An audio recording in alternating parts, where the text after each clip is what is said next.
महागणाधिपतयं नमः मङ्गलनीराजनं दर्शयामि नीराजनानन्तरागमो नियं समर्पयामि नमः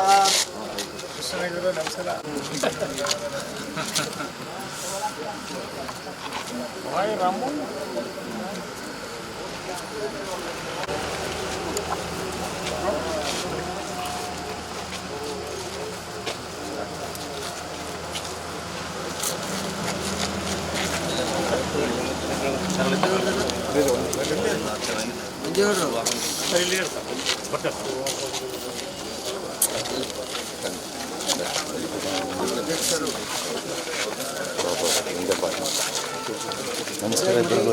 ನಮಸ್ತೆ ನಮಸ್ತೆ.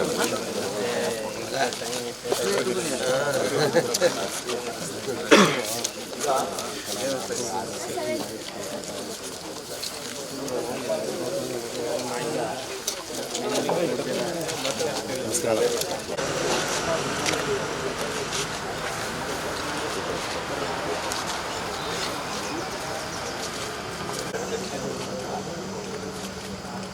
ಕಾಯ್ತವ್ರೇನೋ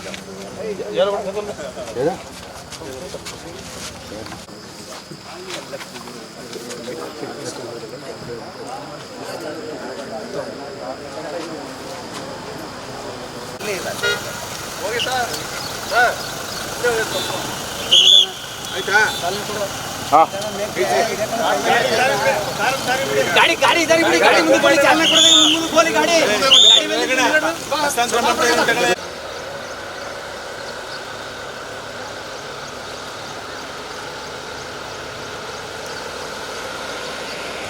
ಸರ್. ಬೆಳಗ್ಗೆ ಧರ್ಮಸ್ಥಳ ಚಲೋ ಸಾಂಪ್ರದಾಯಿಕ ಉಡುಗೆ ತೊಟ್ಟು ಗಣಪತಿ ಪೂಜೆ ಹೊರಟಿದ್ದೀರಾ, ಏನು ಹೇಳ್ತೀರಾ? ತಾವೆಲ್ಲರೂ ಈಗಾಗಲೇ ನೋಡ್ತಾ ಇದ್ದೀರಿ, ಸನ್ಮಾನ್ಯ ಮುಖ್ಯಮಂತ್ರಿಗಳು SITನ ರಚನೆ ಮಾಡಿದರು. ಆದರೆ ಈ ಸಂದರ್ಭದಲ್ಲಿ ನಿಷ್ಪಕ್ಷಪಾತವಾಗಿ ತನಿಖೆ ಆಗಲಿ ಅಂಥೇಳಿ ಯಾವುದೇ ಒಂದು ವ್ಯಕ್ತಿ ಮೇಲೆ, ಒಂದು ಸಂಸ್ಥೆ ಮೇಲೆ, ಒಂದು ಧಾರ್ಮಿಕ ಕ್ಷೇತ್ರದ ಮೇಲೆ ಆರೋಪ ಬಂದಂಥ ಸಂದರ್ಭದಲ್ಲಿ ಬೇರೆ ಯಾರೂ ಕೂಡ ಚರ್ಚೆ ಮಾಡಿರಲಿಲ್ಲ. ಈಗ ಮೊನ್ನೆ ನಿಮಗೆ ಖಚಿತವಾಗಿ ಎಲ್ಲ ವಿಚಾರ ಕೂಡ ಬಂದಿದೆ. ನಾವು ಬಹಳ ವರ್ಷಗಳಿಂದ ಸಾರ್ವಜನಿಕ ಜೀವನದಲ್ಲಿ ಇರುವಂಥ ಸಂದರ್ಭದಲ್ಲಿ ಕೆಲವು ರಾಜಕಾರಣಿಗಳು ತಪ್ಪು ಮಾಡಿದಾಗ ಸಾಕ್ಷಿಗಳಿರಲ್ಲ.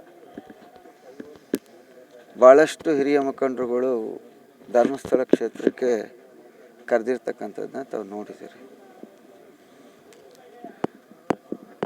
ಧಾರ್ಮಿಕವಾಗಿ, ಶೈಕ್ಷಣಿಕವಾಗಿ ಮತ್ತು ಆರ್ಥಿಕವಾಗಿ ಹಿಂದುಳಿದಿರ್ತಕ್ಕಂಥ ಮಹಿಳೆಯರಿಗೆ ಕಡಿಮೆ ದರದಲ್ಲಿ ಸಾಲವನ್ನು ಕೊಟ್ಟು ಅವ್ರನ್ನ ಸ್ವಾವಲಂಬಿ ಮಾಡುವಂಥದ್ದು, ಸರ್ಕಾರ ಮತ್ತು ಸಾರ್ವಜನಿಕರು ಕೊಡುವಂಥ ಹಣದ ಜೊತೆಗೆ ತಾವು ಕೂಡ 40% ಧರ್ಮಸ್ಥಳ ಕ್ಷೇತ್ರದಿಂದ ಕೊಟ್ಟು ಈ ರಾಜ್ಯದ ಅನೇಕ ದೇವಸ್ಥಾನಗಳನ್ನು ಅಭಿವೃದ್ಧಿ ಮಾಡಿರ್ತಕ್ಕಂಥದ್ದು. ಹೀಗೆ ಅದರದ್ದೇ ಆದಂಥ ಒಂದು ಪವಿತ್ರತೆಯನ್ನು ಶ್ರೀ ಕ್ಷೇತ್ರ ಇಲ್ಲಿವರೆಗೆ ಕಾಪಾಡ್ಕೊಂಡು ಬಂದಿದೆ. ಇದು ಆ ಕ್ಷೇತ್ರದ ಎಲ್ಲ ಭಕ್ತಾದಿಗಳಿಗೆ ಈ ಒಂದು ಮೊನ್ನೆ ನಡೆದಂಥ ಘಟನೆ ಎಲ್ರಿಗೂ ಕೂಡ ಮನಸ್ಸಿಗೆ ನೋವಾಗಿದೆ. ನಮ್ಮ ನಾಯಕರಾದ ಕುಮಾರಣ್ಣರವರು ಕೂಡ ಈ ವಿಚಾರದ ಬಗ್ಗೆ ಭಾಳ ನೊಂದ್ಕೊಂಡಿದ್ದಾರೆ. ಈಗ ಅಲ್ಲಿ ಅಧಿವೇಶನ ನಡೀತಾ ಇರ್ತಕ್ಕಂಥ ತಮ್ಮೆಲ್ಲರಿಗೂ ಗೊತ್ತಿತ್ತು. ನಾವು ಪುಟ್ಟರಾಜಣ್ಣರವರು, ಮಾದೇವಣ್ಣರವರು, ಮಂಜೇಗೌಡರು ಮತ್ತು ನಮ್ಮ ಕೋಟೆ ಕೃಷ್ಣನಾಯಕ್ ಅವರು ಮತ್ತು ಮಾಜಿ ಮಹಾಪೌರರು ಲಿಂಗಪ್ಪನವರು, ಶಿವಮೂರ್ತಣ್ಣರವರು ಮತ್ತು ಇನ್ನೂ ನನ್ನ ಸಹೋದರಿಯರು ಶೋಭಾ ಮತ್ತು ಅಶ್ವಿನಿ ಮತ್ತು ಜಿಲ್ಲಾ ಪಂಚಾಯಿತಿಯ ಮಾಜಿ ಅಧ್ಯಕ್ಷರು ದ್ವಾರಕೀಶ್ ಅವರು, ಈ ರೀತಿ ನಗರ ಪಾಲಿಕಾ ಸದಸ್ಯರುಗಳು ಮತ್ತು ಇನ್ನೂ ಅನೇಕರು ಕೂತು ಚರ್ಚೆ ಮಾಡಿದ್ವಿ. ಒಂದು ಬಾರಿ ನಾವು ಕೂಡ ಕ್ಷೇತ್ರಕ್ಕೆ ಹೋಗಿ ಬರಬೇಕು ಅಂಥೇಳಿ ಇಲ್ಲಿಂದ ನಾವು ಹೊರಡ್ತಾ ಇದ್ದೀವಿ. ಇಲ್ವಾಲದಲ್ಲಿ ಪುಟ್ಟರಾಜಣ್ಣರವರು ಅವರು KRSಯಿಂದ ಒಂದು 200 ವಾಹನಗಳಲ್ಲಿ ಬಂದು ಜಾಯಿನ್ ಆಗ್ತಾರೆ. ಅಲ್ಲಿಂದ ನಾವು ತೋಪಮ್ಮನ ದೇವಸ್ಥಾನ KR ನಗರದಲ್ಲಿ ಅಲ್ಲೊಂದು 100 ವಾಹನ ಸೇರಿಕೊಳ್ಳುತ್ತೆ. ಅಲ್ಲಿಂದ ಸಾಲಿಗ್ರಾಮದಲ್ಲಿ ಸೇರುತ್ತೆ, ಅಲ್ಲಿಂದ ಹರದನಹಳ್ಳಿಲಿ ಸೇರುತ್ತೆ, ಅಲ್ಲಿಂದ ಮಾದೇವಣ್ಣವ್ರದ್ದು ನಿಮ್ಮದು ಇಲ್ಲಿ ಪಿರಿಯಾಪಟ್ಟಣದಿಂದ ಶನಿವಾರ ಸಂತಲ್ಲಿ ಸೇರ್ತಾರೆ. ಹೀಗೆ ಒಟ್ಟು ಒಂದು 400ರಿಂದ 500 ವಾಹನಗಳು ಇವತ್ತು ಹೋಗಿ ಹೋದ ಬುಧವಾರ, ಹಿಂದಿನ ಬುಧವಾರದಲ್ಲೇ ಪಾದಯಾತ್ರೆ ಮೂಲಕ ಹೋಗಬೇಕು ಅಂತ ಮಾಡಿದ್ವಿ. ಬಟ್ ರೆಡ್ ಅಲರ್ಟ್ ಇತ್ತು, ಮಳೆ. ಹಾಗಾಗಿ ನಿನ್ನೆ ಮೊನ್ನೆ ಎಲ್ಲ ತೀರ್ಮಾನ ಮಾಡಿ ಇವತ್ತು ಹೊರಡ್ತಾ ಇದ್ವಿ.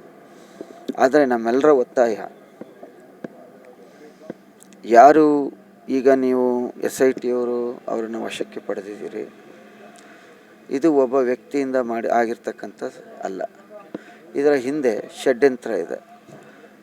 ಇವರು ಇದರ ಹಿಡಿ ಯಾರು, ಇವರಿಗೆ ಫೈನಾನ್ಸ್ ಮಾಡಿದವ್ರು ಯಾರು, ಮೊದಲು ಅವ್ರ ಮೊಬೈಲನ್ನ ಸೀಸ್ ಮಾಡಿ ಅವ್ರ ಜೊತೆ ಯಾರ್ಯಾರು ಸಂಪರ್ಕದಲ್ಲಿದ್ದಾರೆ ಅವರನ್ನು ಪತ್ತೆ ಹಚ್ಚಿ ನಿಷ್ಪಕ್ಷಪಾತವಾಗಿ ತನಿಖೆ ಆಗಬೇಕು. ಇಲ್ಲ, ನಮಗೆ ಈಗ ಒಂದು ಅವನನ್ನು ಬಂಧಿಸುವಂಥ ಕೆಲಸವನ್ನು ಮಾಡಿದ್ದಾರೆ. ಒಂದು ತನಿಖೆಯನ್ನು ನಾವು SITಲಿ ಒಳ್ಳೆ ಅಧಿಕಾರಿಗಳಿದ್ದಾರೆ, ಪ್ರಭಾವಕ್ಕೊಳಗಾಗುವಂಥವ್ರು ಇದ್ದಾರೆ. ನೀವು ಹಿಂದಿನ ಒಂದು ಘಟನೆ ನೋಡಿದ್ದೀರಿ, ಒಂಥರ ಆಂಧ್ರ ಫಿಲಮಲ್ಲಿ ನಡೆದಂಗೆ ಮಾಡಿದ್ರು. ಆದರೆ ಇದು ಸತ್ಯಾಸತ್ಯತೆ ಈಗ ಇವನೇನು ಎಲ್ರಿಗೂ ಗೊತ್ತಾಗುತ್ತೆ.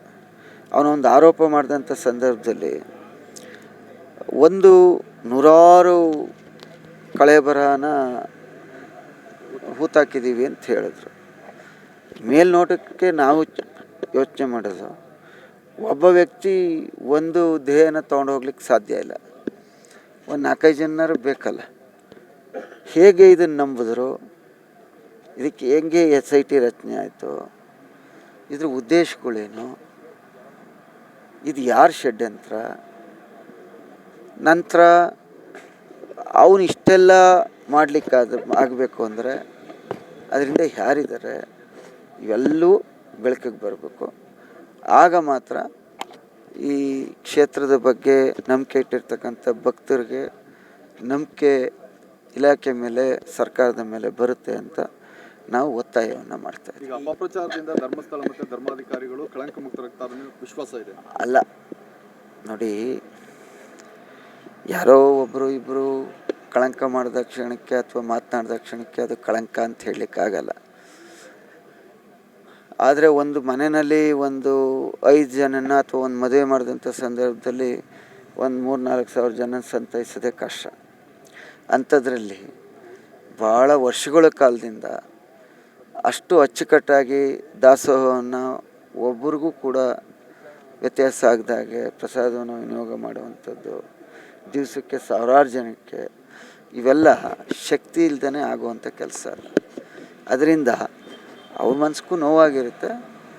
ಬಟ್ ಕ್ಷೇತ್ರ ಮಂಜುನಾಥ ಅವ್ರನ್ನೂ ಕಾಪಾಡ್ತಾನೆ, ರಾಜ್ಯದ ಜನತೆನೂ ಕಾಪಾಡ್ತಾನೆ. ಯಾರು ಈ ರೀತಿ ಷಡ್ಯಂತ್ರ ಮಾಡಿದ್ದಾರೆ ಅವ್ರಿಗೂ ಕೂಡ ಭಾವನೆ, ದೇವರಲ್ಲಿ ನಂಬಿಕೆ ಇರ್ತಕ್ಕಂಥವ್ರಿಗೆ ಖಂಡಿತ ಈ ಕೆಟ್ಟದನ್ನು ಮಾಡುವಂಥವ್ರಿಗೆ ಖಂಡಿತ ಕೆಟ್ಟದ್ದಾಗುತ್ತೆ ಅನ್ನೋಂಥದ್ದು.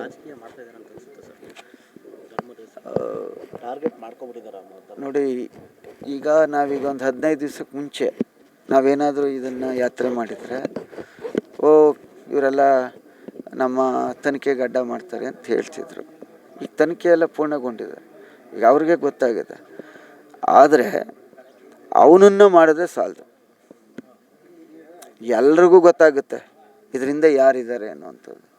ಇದ್ದವ್ರು ಯಾರು ಅನ್ನೋದು ಆಚೆ ಬರಬೇಕು. ಈಗ ಬುರುಡೆ ಕೇಸ್ನ ಮಾಸ್ಟರ್ ಮೈಂಡು ಮತ್ತು ಮೂಲಪುತ್ರರು CM ಸಿದ್ದರಾಮಯ್ಯ ಅಂತೇಳಿ ಬಿಜೆಪಿ ಸಚಿವ ಅಂದ್ರೆ ಕೇಂದ್ರ ಸಚಿವ ಸೋಮಣ್ಣ ಒಂದು ಆರೋಪ ಮಾಡಿದ್ದಾರೆ. ನಾವು ಆ ರೀತಿಯ ಆರೋಪವನ್ನು ಮಾಡಲಿಕ್ಕೆ ಹೋಗಲ್ಲ. ಆದರೆ ಇದ್ರ ಹಿಂದೆ ಬಲವಾದಂಥ ಒಂದು ಕೈವಾಡ ಇದೆ, ಅದು ಆಚೆ ಬರಬೇಕು. ಅವನ ಮೊಬೈಲ್ಸ್ ತಕ್ಷಣ ಇವ್ರು ವಶಕ್ಕೆ ತಗೊಂಡ್ರೆ ಅದು ನಿಷ್ಪಕ್ಷಪಾತವಾಗಿ ತನಿಖೆ ಆಗಬೇಕು. ಈಗ ಈ ಸರ್ಕಾರದ ಸಂಸ್ಥೆ ಇದು, ಈ ಸಂಸ್ಥೆಯಿಂದ ಅಷ್ಟು ನಿಷ್ಪಕ್ಷ ತನಿಖೆ ಆಗಲ್ಲ ಅಂತ ಪ್ರತಾಪ್ ಸಿಂಹ ಅವ್ರು ಹೇಳ್ತಾರೆ. ಬೇರೆ ಸಂಸ್ಥೆ ಕೊಡಿ ಅಂತ ಒತ್ತಾಯ ಮಾಡ್ತೀವಿ ಸರ್, ನೀವು ಅದಕ್ಕೆ ಅಲ್ಲ, ಒತ್ತಾಯ ಮಾಡ್ತೀವಿ. ಅಲ್ಲೇನು ಹೇಳಿದ್ದಾರೆ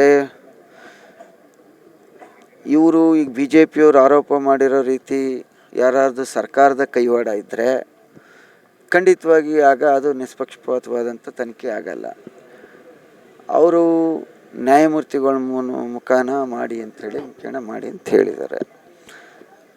ಮಾನ್ಯ ಮುಖ್ಯಮಂತ್ರಿಗಳು ನಿಜವಾಗಿಯೂ ಇದು ನಿಷ್ಪಕ್ಷಪಾತವಾಗಿ ತನಿಖೆ ಆಗಬೇಕು ಅಂದರೆ ಇದನ್ನು ವರ್ಗಾಯಿಸಿದ್ರೆ ತಪ್ಪೇನಿಲ್ಲ. ನಾವು ಕೂಡ ಅದನ್ನು ಒತ್ತಾಯ ಮಾಡ್ತೇವೆ.